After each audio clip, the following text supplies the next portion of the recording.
28 de mayo, elecciones regionales y locales, 29 de mayo, convocatoria de elecciones nacionales. ¿Qué de cosas en tan poco tiempo?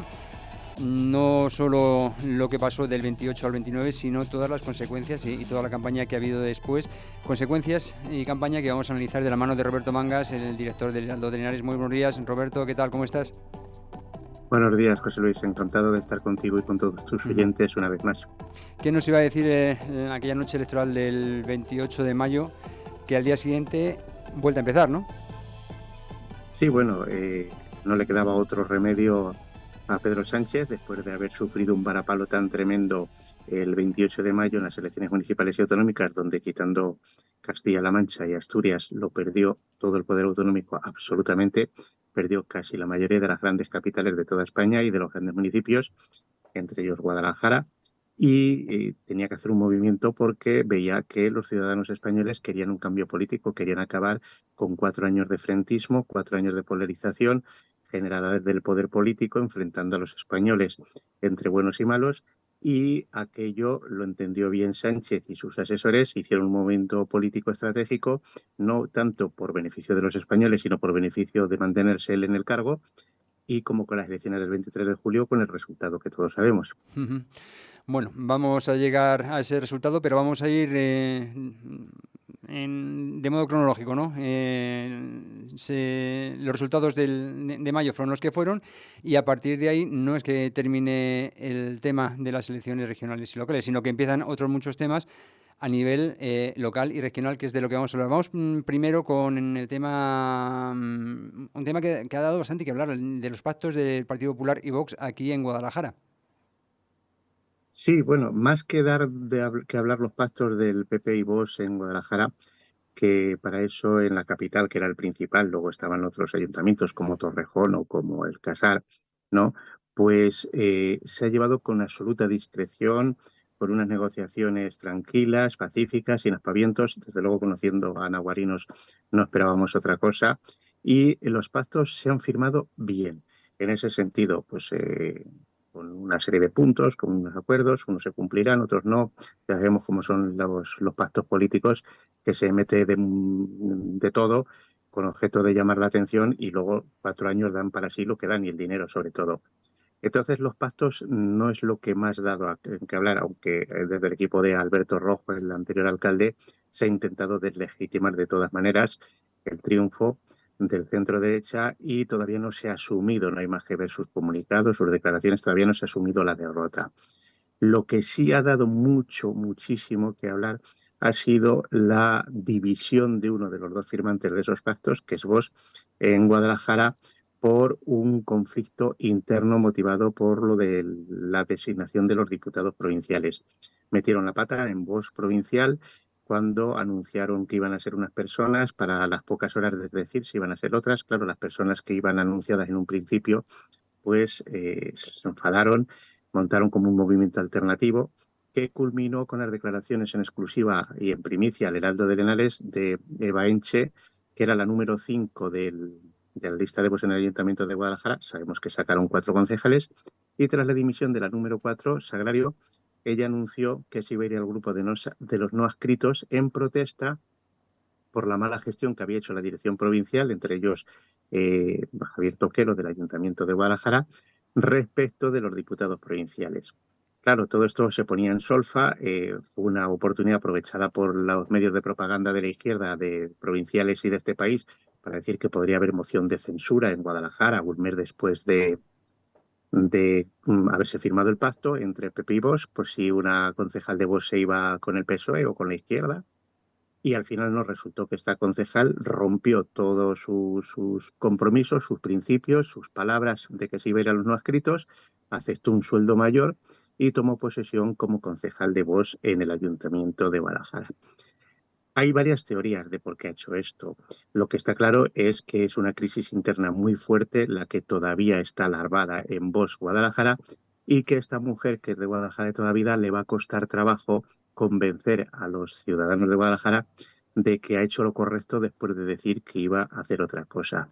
Eso ha sido lo más importante a nivel de pactos, que creo yo entre Vox y PP en Guadalajara, que ha habido tranquilidad en los pactos, pero intranquilidad dentro de uno de los pactantes a nivel interno. Todavía la crisis, desde luego, José Luis, no está resuelta en Vox. Dará que hablar. Como dio que hablar ese chorreo de dimisiones que hubo hasta llegar al aspecto que acabas de comentar. Bueno, como conclusión se puede decir que con Vox y en virtud de esos pactos entre Vox y Partido Popular, aquí el Ayuntamiento de Guadalajara lo ha perdido Alberto Rojo, pero hay otros ayuntamientos que también ha perdido el Partido Socialista en nuestra provincia, ¿no? Que también son de reseñar. Sí, son varios. Algunos los ha mantenido y a otros les ha mantenido la mayoría absoluta. Pero, por ejemplo, dos ayuntamientos grandes del corredor, de muchos habitantes, con mucho poder y mucho dinero, son Torrejón, que va a gobernar por primera vez Vox, ¿no? Torrejón del Rey, y El Casal. Hay otro muy llamativo, que es Almoguera, que hasta última hora intentaron un pacto los socialistas con el anterior cacique político Luis Padrino y que por una información en primicia que dio el Heraldo de Henares de una reunión en un restaurante de la capital, pues la imagen que estaba dando en aquel momento el Partido Socialista no era muy beneficiosa y tuvieron que renunciar a firmar un pacto en ese momento con Padrino. Pero ya han empezado los movimientos, la reprobación a la actual alcaldesa del PP de Almoguera, y no me extrañaría, ya te lo digo, José Luis, que una vez que ha pasado todo este batiburrillo de las elecciones, de los pactos, de demás, pues que haya una moción de censura en breve en Almoguera firmada por el PSOE con los compañeros de Padrino, bueno, Padrino ya no está, pero con el partido de Padrino, para recuperar el poder en Almoguera, porque ya sabemos que el PSOE se alía con cualquiera, incluido con gente como políticamente como Padrino. Vamos a seguir analizando, haciendo una pequeña reseña de pueblos. También en la Azuqueca de Henares creo que estuvo la cosa por los pelos, ¿no? También por unos cientos de votos. ¿Sigue siendo José Luis Blanco alcalde allí? Sí, no sé si eran 600, 800, no sé, unos cientos de votos, como dices tú, que estuvieron a punto de privar al PSOE, en este caso, a José Luis Blanco, de la alcaldía, que ha necesitado del apoyo de Izquierda Unida, de María José Pérez Ortega, que era algo que todo el mundo dábamos por hecho, igual que a nivel nacional se han puesto exquisitos los del PP y Vox para el tema de los pactos. Sabemos que el PSOE no tiene ningún problema en pactar con Esquerra, con Bildu, con el Diablo para llegar al poder, y en Azuqueca pues será la opción más natural. La misma noche electoral lo sabíamos todos y aquí lo dijimos el día 29 de mayo que iban a pactar, pero sí ha sido un serio aviso para José Luis Blanco de que tiene que hacer otro tipo de políticas, de que el autoritarismo, el gobernar con un rodillo, le pasa factura, y sobre todo que se olvidó de la gestión del día a día de Azuqueca. Se metió en las grandes obras faraónicas, que todavía no sabemos el resultado de esos anuncios de casas de cultura de 2 millones con grandes pasarelas, auditorios, teatros y demás. Todavía no sabemos nada de eso, y sin embargo de la seguridad ciudadana, del día a día, de las calles, de la limpieza, de todo eso se olvidó. Y eso lo que es a lo que la gente en el día a día es lo que hace ver si un alcalde es bueno o un alcalde pues está actuando como Pedro Sánchez a nivel nacional, por el ego propio y por la imagen. Bueno, en cualquier caso, el ayuntamiento está constituido. Por cierto, nos va a costar más de medio millón de euros a los azudenses.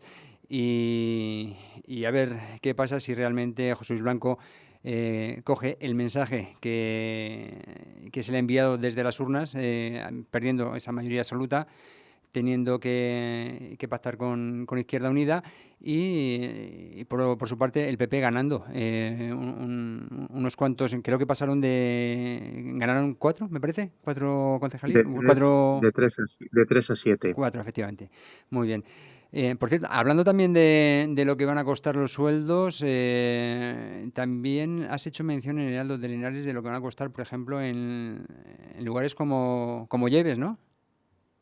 Sí, bueno, el tema de los primeros plenos tras unas elecciones municipales es para que yo creo que es para que la gente se olvide ya 4 años después, es ponerse los sueldos nuevos, normalmente con subidas, hacer los nuevos equipos de gobierno. Si hay equipos de gobierno compactos, pues hay que meter a más gente para gobernar y hay más gente para pagar. Y no olvidemos que la política está tan desprestigiada en este país que ya suelen terminar entrando pues los que viven de la política. Son carreras profesionales. Hay gente pues como Emiliano García Paje, Pablo Bellido y otra gente, Alberto Rojo y tal, que dicen que han trabajado en la vida privada y demás, pero tú les miras en el portal de transparencia y quitando algo simbólico residual, nunca han trabajado, nunca han tenido un empleo fuera de la vida política. Entonces, tienen que vivir y encima se ponen unos buenos sueldos y nombran muchísimos asesores. Tú las has hablado, en Azuqueca son 567.000 euros. El alcalde que había renunciado al anterior mandato para seguir trabajando en Renfe, esta vez sí se ha puesto un sueldo de 58.000 euros, que parece ser que es la horquilla que permite la ley para este número de habitantes, ayuntamiento. La Diputación, una salvajada, Ujú. 1.035.000 euros en sueldos de diputados y 800.000 euros en sueldos de propagandistas, asesores y correveidiles, que en el fondo terminan siendo, porque estamos viendo el boletín, ya lo publicamos en el Heraldo, todos los días, y suelen ser pues alcaldes, concejales, amigos, hijos de concejales, ¿no? Del PSOE, que se han quedado en el paro, que no tienen otra forma de vivir y que pues terminan colocados 18 personas, creo, de asesores en la Diputación de Guadalajara, más 15 diputados provinciales o 20, una salvajada. Está Ujú. todo bien detallado y bien publicado en el Heraldo de la Ley. Sí, porque En el comentas Ayuntamiento de que Guadalajara, sí, entre 2018 y 2021 ya fue prácticamente esa cantidad o un poquito menos.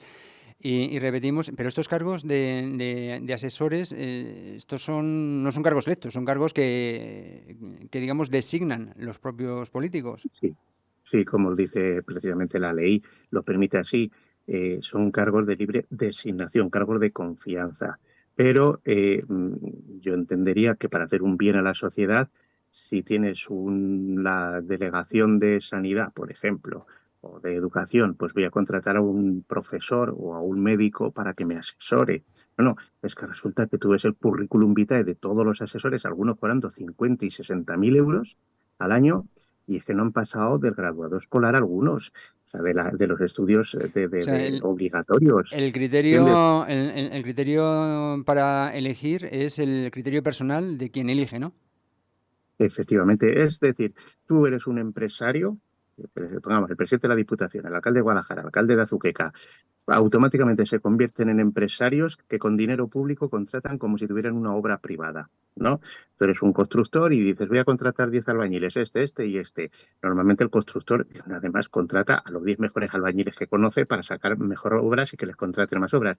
No, en los cargos políticos tiran con dinero público actuando como si fueran contratistas particulares y contratan a los asesores, pues el que más carteles ha pegado, el que más tal.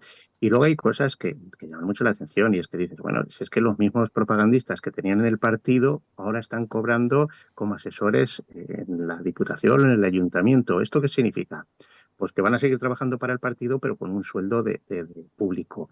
O que te lo traen de Barcelona, como en el caso de Bosch. El asesor no deberían tener gente en Guadalajara para pagar impuestos en Guadalajara, crear empleo en Guadalajara y mantener familias que consuman en Guadalajara. No, el asesor de la Diputación es íntimo de Joan Garriga, uno de los líderes de Vox a nivel nacional, con Santiago Abascal, y se lo han traído de Barcelona.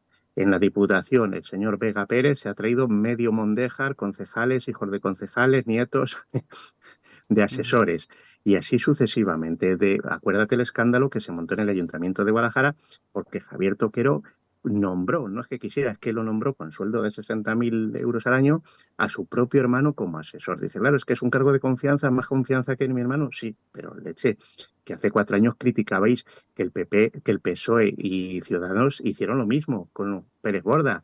Entonces, son esas cosas que ya se está perdiendo la ética, se está perdiendo la decencia, se está perdiendo el sentido común y se arrasa. O sea, Ujú. nos hemos olvidado de la crisis de Zapatero de 2008, donde se cuidó mucho el tema de los asesores, donde se recortó dinero público. No, ya hemos vuelto a despilfarrar con manos llenas, ya hemos vuelto a gastar, a nombrar, pero además con unos sueldos, José Luis, es que lo hemos publicado en el Heraldo, 800.000 euros en asesores y 1 millón y pico en diputados, más un 33% de seguridad social, hacen casi 3 millones de euros.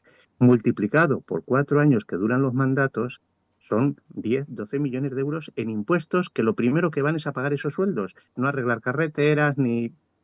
No, a Ujú. pagar sueldos de un montonazo de gente que nadie ha elegido, como bien has dicho tú, nadie ha elegido en las urnas, porque los contratan los que sí han sido Ujú. elegidos en las urnas, que nunca prometieron que iban a hacer eso. Claro, este modelo se va reproduciendo y vamos ya expandiendo el radio, hemos partido de lo local a lo provincial y vamos a lo regional porque, claro, el modelo de asesorías también allí ocurre. No olvidemos que también eran las elecciones autonómicas, las de mayo, y de nuevo, casi por los pelos, ¿no? Por 2.000 votos fue por lo que las ganó Emiliano García Paje.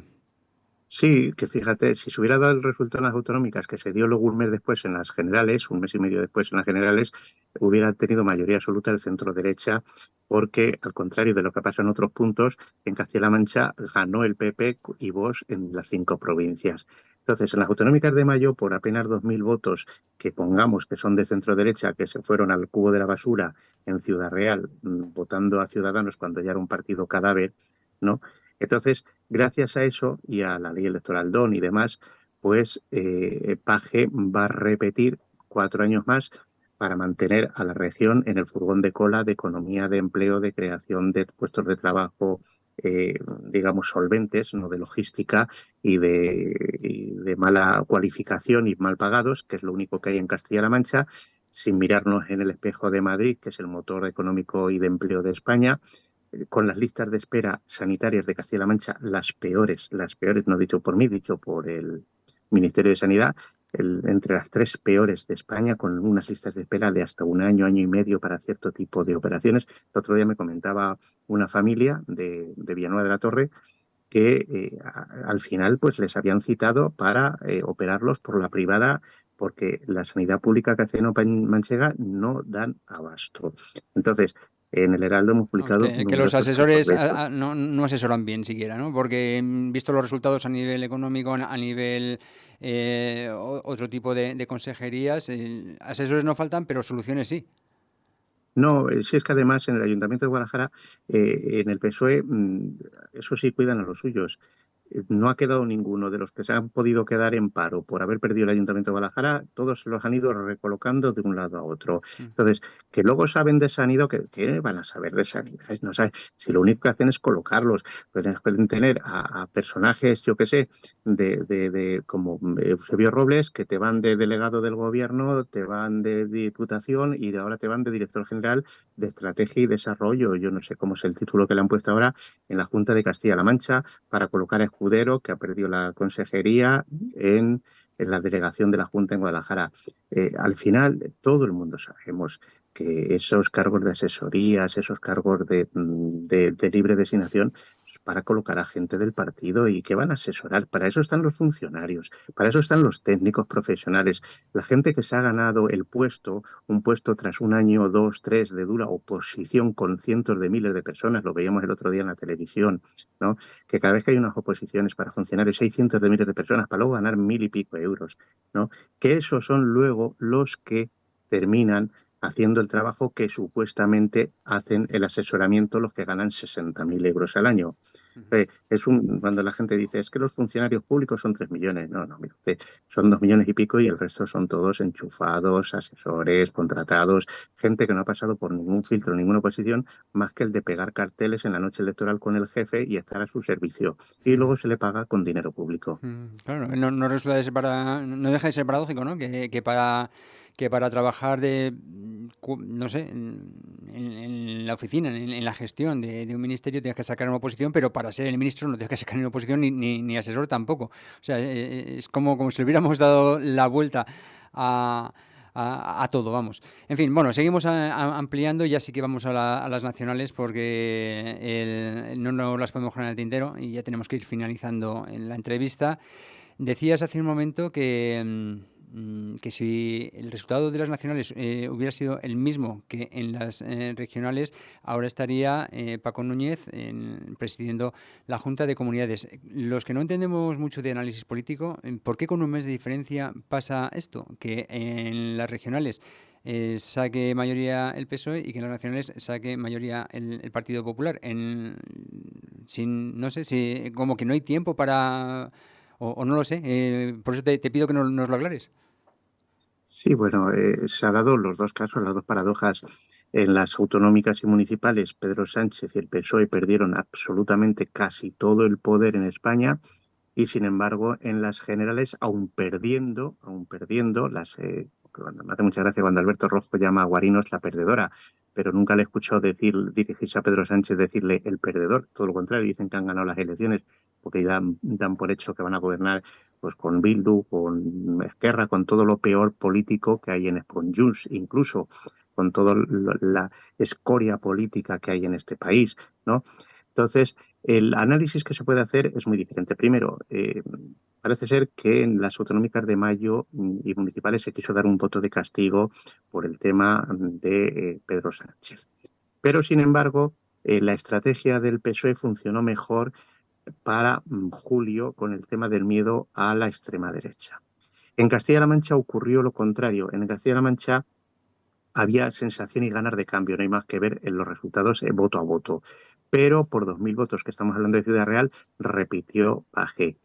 Cosa que en las generales el PSOE no se movilizó en Castilla-La Mancha como sí pudo hacerlo en Cataluña o en Andalucía a favor de Sánchez, porque el PSOE de Castilla-La Mancha no es tan afín a Sánchez.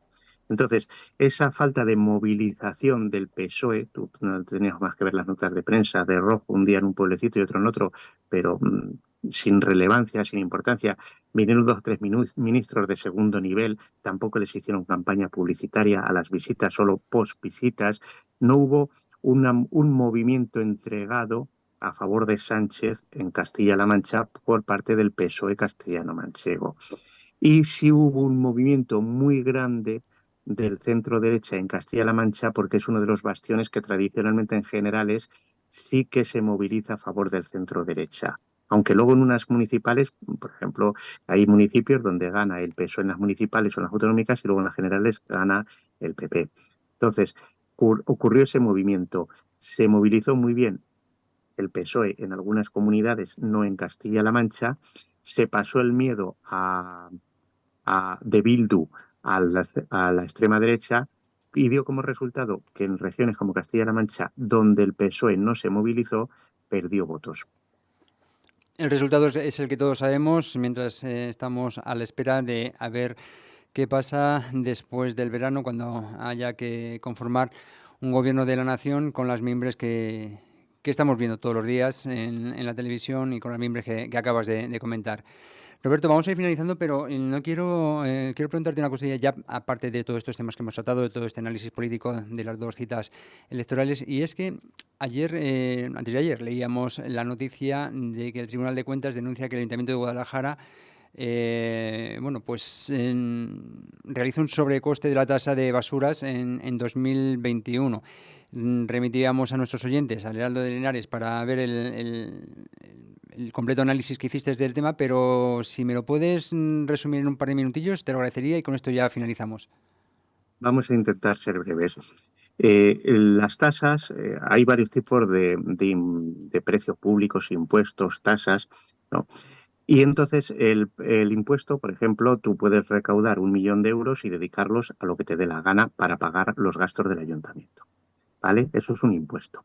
Pero una tasa, dice la ley, que solo es para cubrir el servicio que estás prestando. Es decir, si tú pones una tasa para recogida de basuras, una tasa de agua, una tasa de, yo qué sé, pues de escuelas municipales de deporte, ¿no? Entonces, la tasa es para pagar el servicio que estás recibiendo y la ley no permite que tengas beneficio con esa tasa. Es decir, si tú te cuesta la recogida de basuras 1.000.000, tienes que ajustar la tasa para que entre todos los vecinos de Guadalajara paguen 1.000.000.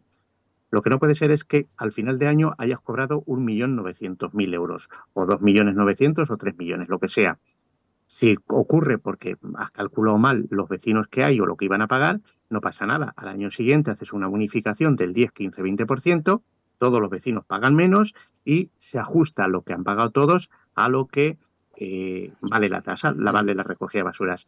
Pues en el Ayuntamiento de Guadalajara en 2015 se firmó con Antonio Román de alcalde un convenio que ha analizado el Tribunal de Cuentas en diversos años, y uno de ellos es el año 2021, que es el que tiene constancia el Heraldo de Henares. Nosotros deducimos que todos los años, desde 2015 hasta 2021, ha habido exceso de cobro de dinero de la tasa, pero solo tenemos las cifras de 2021, lo otro lo podemos imaginar.